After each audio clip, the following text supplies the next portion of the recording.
Welcome to the Unstuck Career Podcast with your host, Ken Williams. Each week, we move along your path to possibility so you can finally have the life you want. Let's learn how to deal with people you never wanted to be friends with together so you can become unstuck and unstoppable in your career and life. Welcome back to another episode of the Unstuck Career Podcast today. I am excited to have Natasha Kornstein, who is the CEO of Blushington, which is a luxury express beauty service destination based in New York City. And they are now offering franchises across the country, which is exciting because there are people, she was telling me before we started recording, that there are people who are starting to pivot their career in ways that they didn't even know were possible. She started out with Blushington as a customer, and now she is the CEO, and she's led the reinvention of the business during COVID. Welcome. I'm so excited to meet you. I am thrilled to meet you. This is an amazing opportunity, and I really appreciate the conversation, Ken, about career and everything that's possible. Yeah, I love talking to people who, especially people like you, who have not followed a quote traditional career path. Because when we were growing up, it's probably happens today still.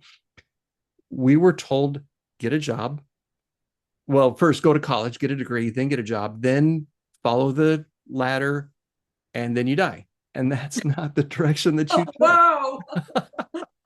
Let's pick a different path for all our listeners, Ken. Yes. So what got you, first of all, what got you interested in Blushington? You were a customer first. And then how did that pivot from you being a customer to now you're leading the company? It was an extraordinary serendipitous experience that took me from customer to CEO. I was in Los Angeles and I was there for a prior job opening a new location. It was a jewelry company. Had to get a headshot, and Blushington was recommended to me. I had never heard of it. I walked in, I opened those doors, and it was love at first sight for me. And then I got my makeup done, which was something I really had not done regularly in my life. And by the time I walked out, I felt like a supermodel and standing up a little straighter, feeling really confident. And the very next day, I was at breakfast with this lovely young woman and raving about Blushington. And she said, well, they are my PR client. Oh, wow. Oh, can you please introduce me? I have to meet the co-founders, two amazing sisters, as it turns out, Steffi Cohen and Nikki Marin in Los Angeles. And she introduced us that day. We got to know each other over email, phone calls, then finally met in person a few months later. And the rest is history. So how long ago was it that first meeting? That first meeting was in-person meeting was in November of 2014. Okay.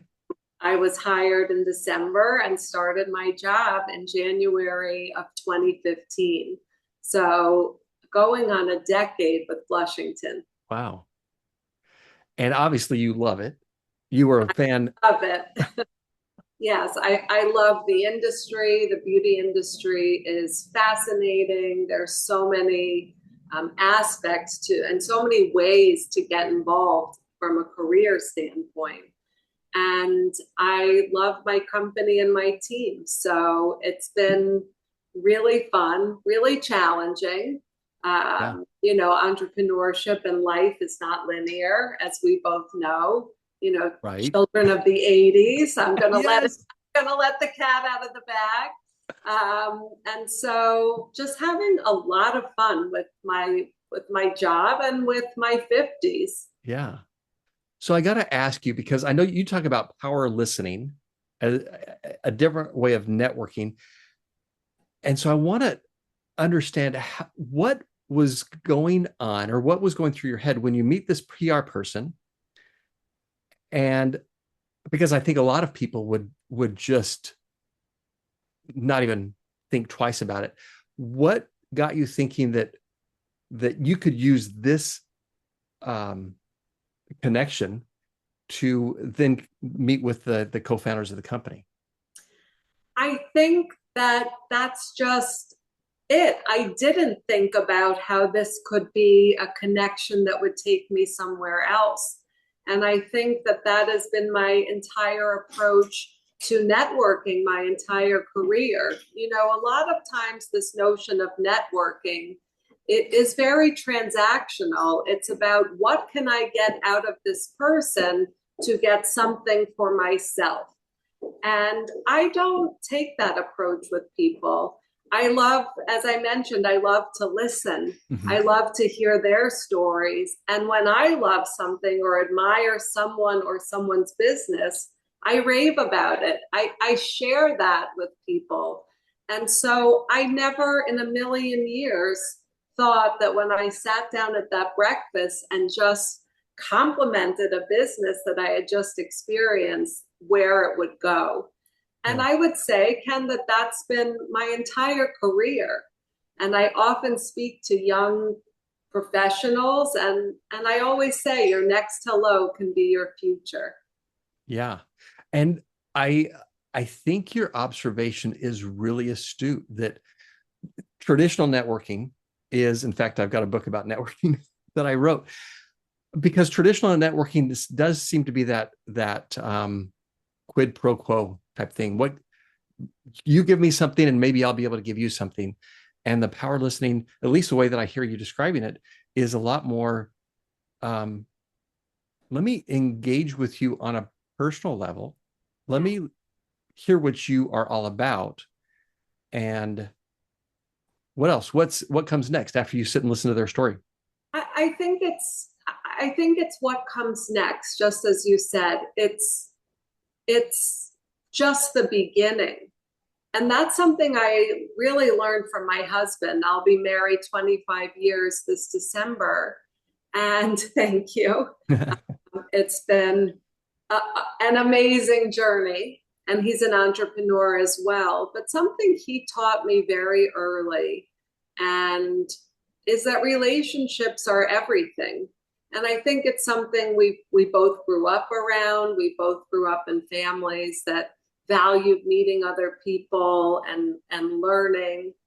But it was my husband that taught me, that's fabulous. You can go to a meeting and at that time, you know, come home with a stack of 50 business cards. I don't think really people use business cards, or they give you a QR code or something for your phone. But he taught me it was about staying in touch. It was about, you know, maintaining contact and a relationship. I mean, I had something just last night where I had met someone years ago and worked very hard on a project, tried to accomplish something, never really went anywhere, and never heard from this person again until 5 years later. I get a message last night, I'm looking for a job. And so I would be much more inclined to roll up my sleeves, and my nature is to want to help and jump in right away. It's very different if you develop a relationship over time versus hearing from someone when they want something from you. Right.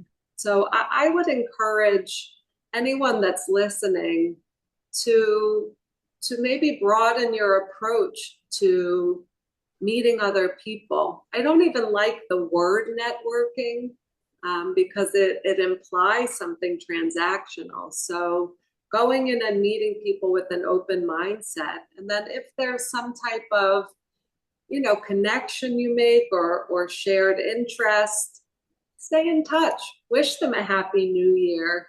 Right. If you see an article about them, send them a note. You know, don't just reach out to someone when you need something. Right. And I think that's it's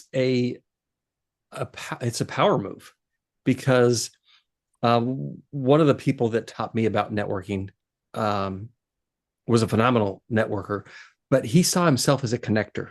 He wasn't going to meetings to get clients. He was going to meetings to connect people. And not only did I see him do it, I experienced it as he would bring people to me. Hey, Ken, this is somebody you would want to know because, and he was phenomenal at it. And so that's That's powerful. Is there anything else that you do with your power listening that has helped you as you've developed a network relationships with people and businesses? I think that one of the most powerful outcomes of power listening for me sitting in the CEO seat is building a team, building a culture for my company. And one of the things I'm probably proudest of is our retention in an industry that where there can be turnover.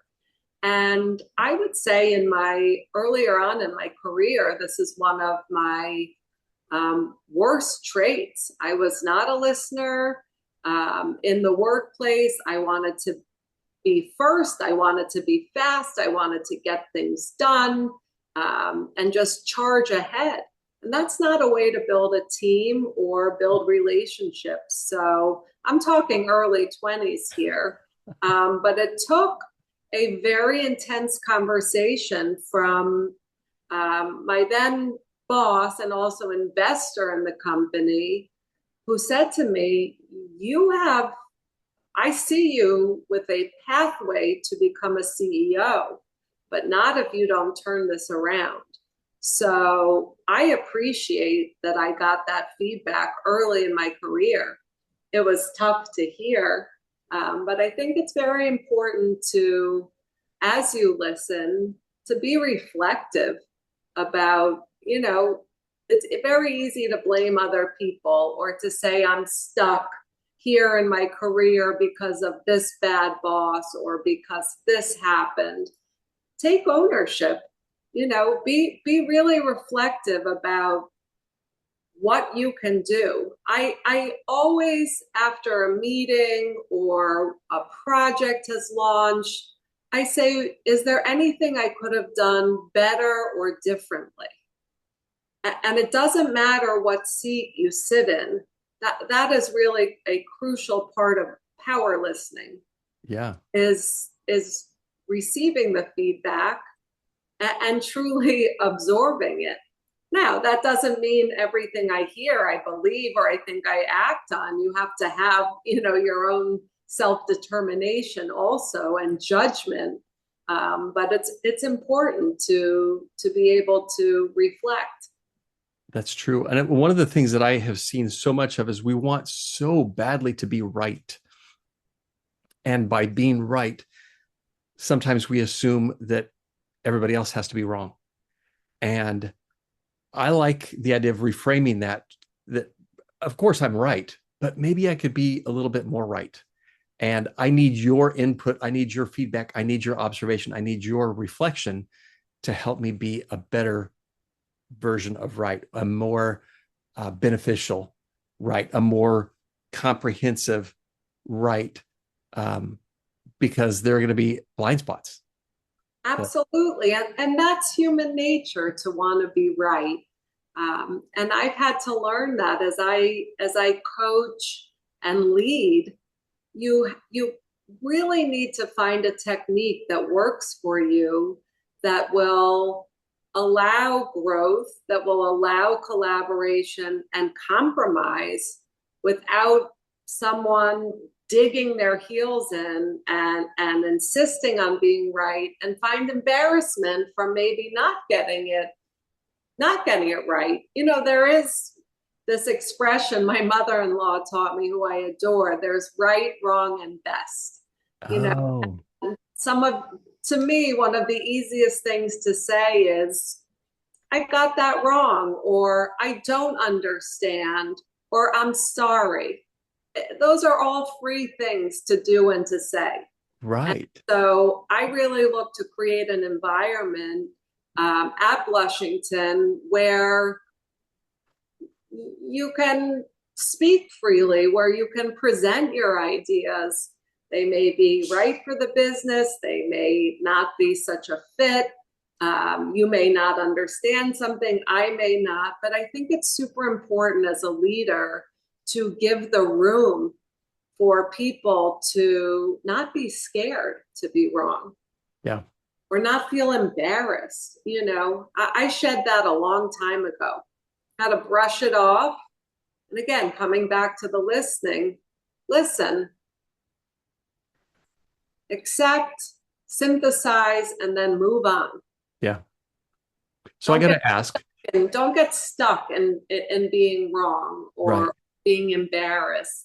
These to me are wasted emotions. Move on. Yeah. So I got to ask, because this is something I think is a kind of a universal experience that we we can't imagine how embarrassing it would be to admit that we're wrong. So have you found that it's, as you shed that, was that harder than you expected? Was it easier? Was it different in some way to shed the idea of having to be right all the time? I think it's, part of my growth and part of my responsibility sitting in the leadership seat is to set the tone at Blushington. And whether you're a customer, a manager, an artist, a partner, you have to, these are hopefully long-term relationships when there's, success and excellence and you're moving forward on both sides. There are going to be times when you're wrong, and I have no issue saying you're right, I'm wrong. I don't find that difficult. That's good. That's good it, because it saves a lot of it, time. it does. And It's a time saver. I think we sometimes assume that admitting that we're wrong is somehow a personality flaw. And it's not. It actually shows our strength, our resilience, our uh, even self-awareness to acknowledge that. I think it shows, courage.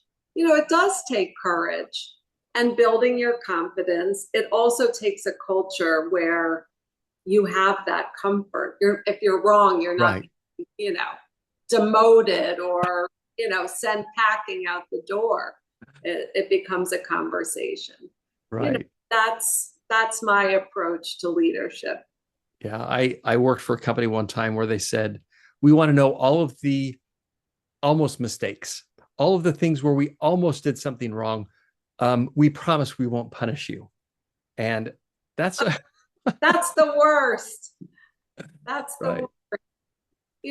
It's really, I know, and I take this very seriously. The best ideas in my business at Blushington come from my artists and manager and customers.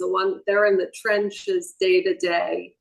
And I think there's nothing more demoralizing than being asked for feedback and there's no response and no action. Yeah. So I try to be timely with that.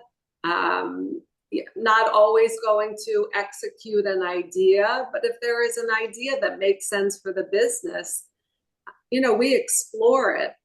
And I think, one of the beauties of how we've transitioned Blushington from a corporate owned entity to becoming a franchisor during the pandemic, what I can tell you is that the relationship between franchisor and franchisee is this very symbiotic, beautiful relationship where we are, 10 plus years into our business. So we're a very mature business, but new to franchising.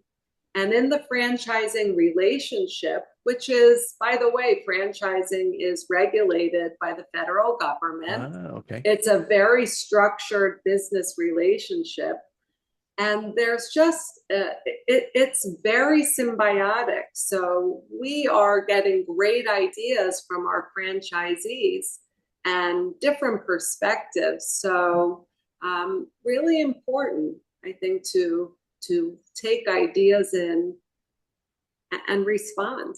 Yeah. I'm curious about how you made that pivot. Was it during COVID that you decided to pivot into franchising? And with the people that have become your franchisees, if I'm saying that right? No, that's exactly right. And it took me time to learn that also. Yeah. Because you were telling me about somebody that just some of the experience that they'd had and how they're changing their entire career to move into this beauty brand. So how did that all work out? What was your experience and how did that play out? So, let's dial it back to March 2020 when all of a sudden we were in a crisis, a global pandemic. We were in a crisis. I thought I was closing Blushington temporarily. We had locations across the country where we focused on makeup applications and temporarily closed the stores on March 13th. And when I woke up on March 15th, I said, wait a second, this is uncharted territory. We may never reopen Blushington as we know it. And my immediate thought was to reach out to all of my competitors and peers in the space and say, hey, let's come together. If I'm dealing with brick and mortar real estate and personnel, severance, crisis communications, how do we access, PPP funds?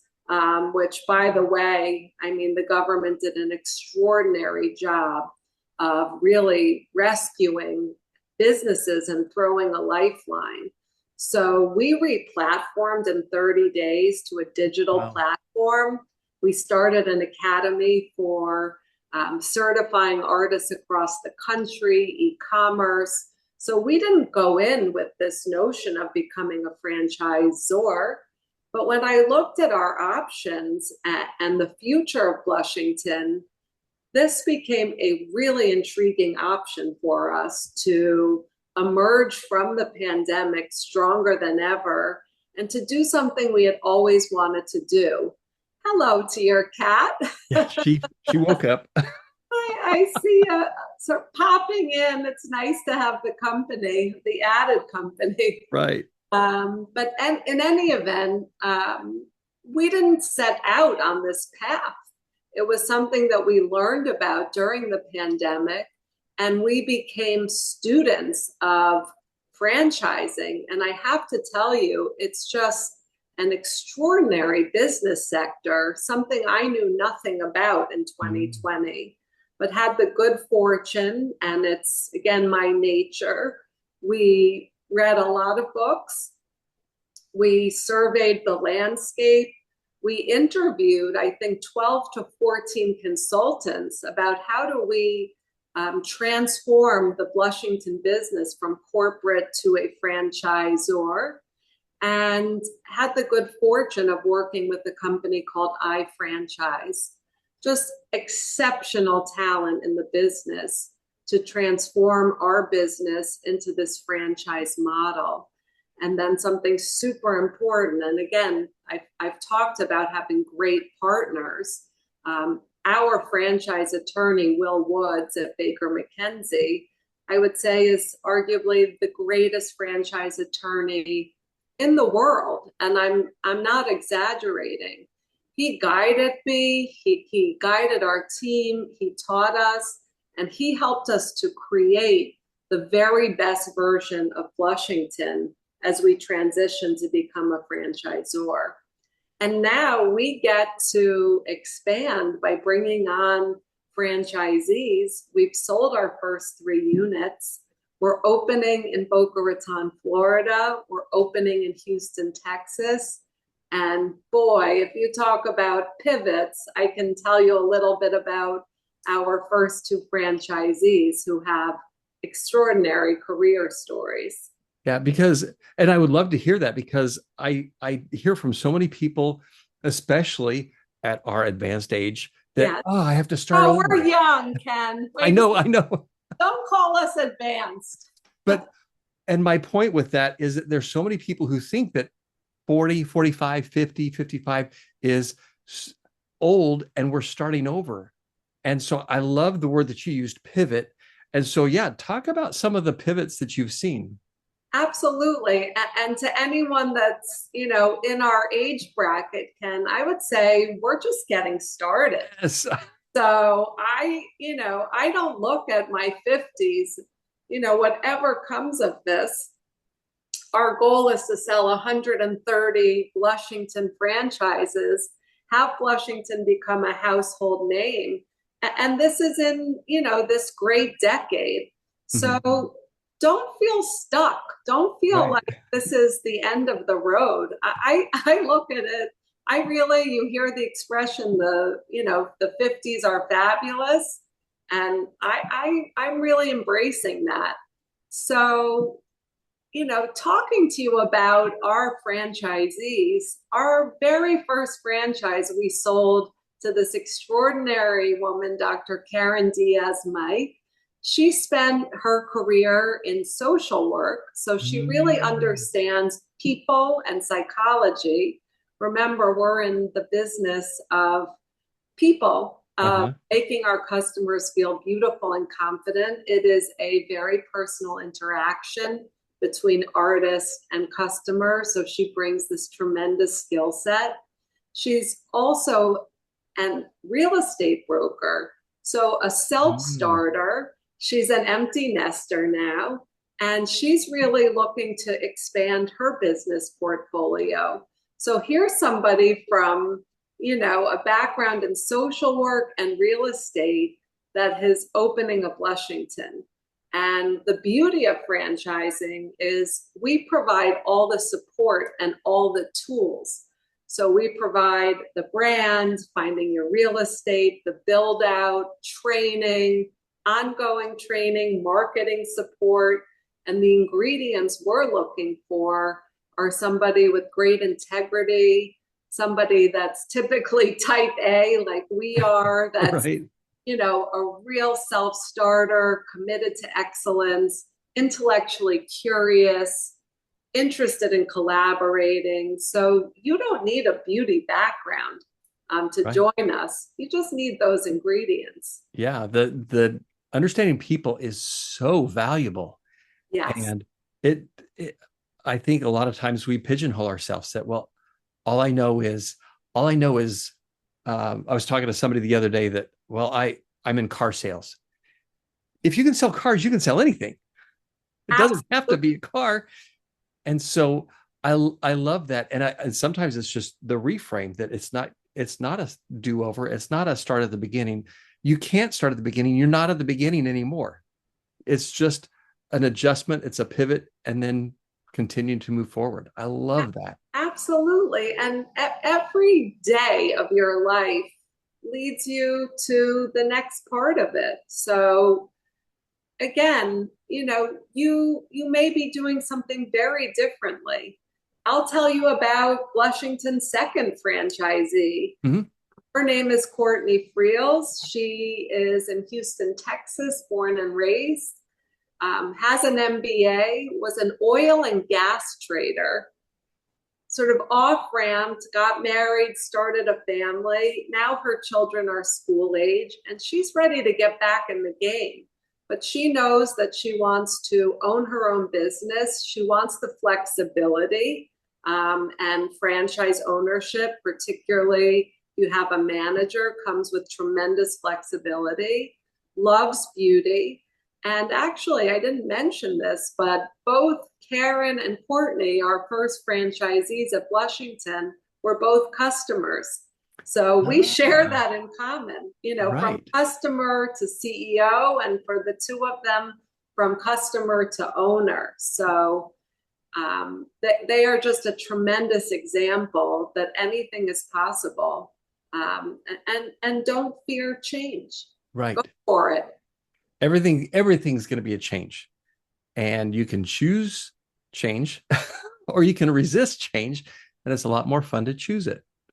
Yes, because it's coming, whether you like it or not. Right. And you might be able to influence the type of change that you that comes to you if you lean into it rather than try to shy away from it. And I'm not saying it's easy, that every day is easy. I mean, nothing is linear in life and relationships and business. Things go wrong all the time. Challenges come up every day. And it's just, what are you going to do with it? So I love my job. I love Blushington. There are days I want to tear my hair out. And there are days I get to do things like this, to have a conversation with you, Ken, and to be a part of this great community that you've built. So it can, if I tell you about some things earlier in the day, dealing with, a sink that's broken or a flood that happened and we've got to fix things really fast. That's all in a day's work.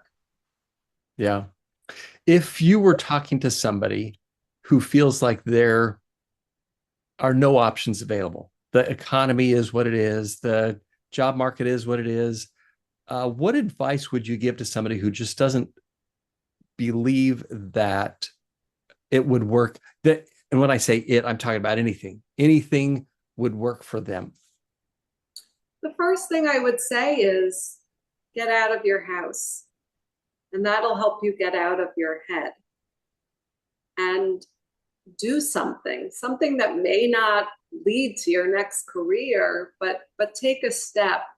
I mentioned too, I love reading, and I love Brene Brown, and she has a very simple technique: 5, 4, 3, 2, 1, do it.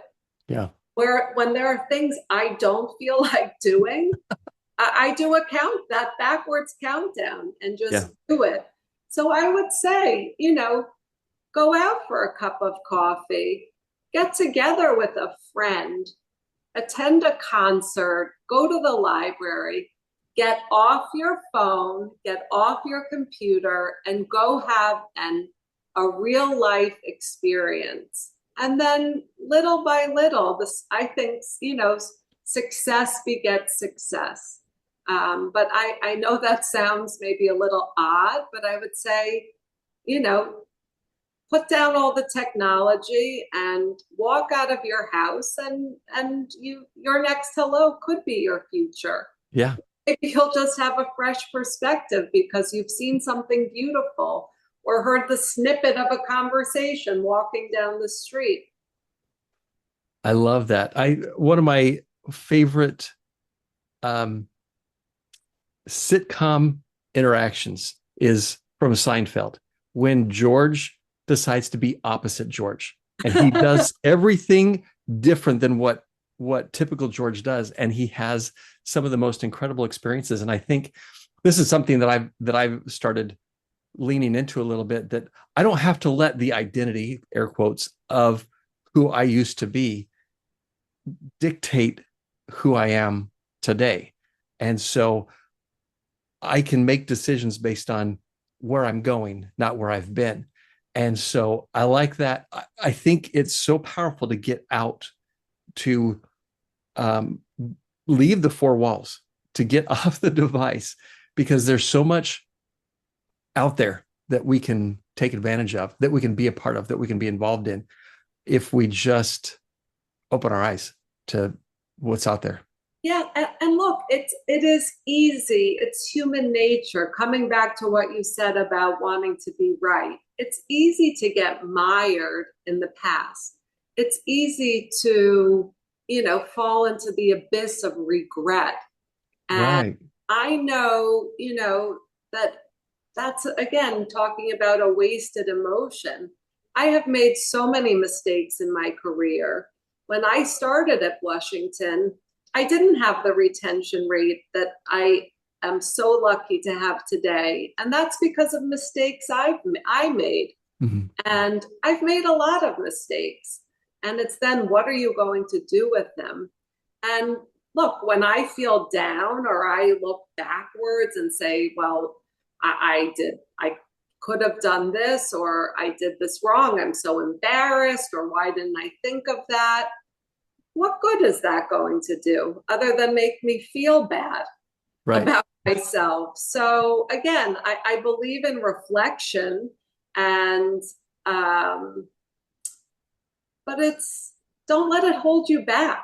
Yeah. And there have been times where I did let things hold me back. And as I'm getting older and maybe a little wiser, I'd like to think that's what's happening.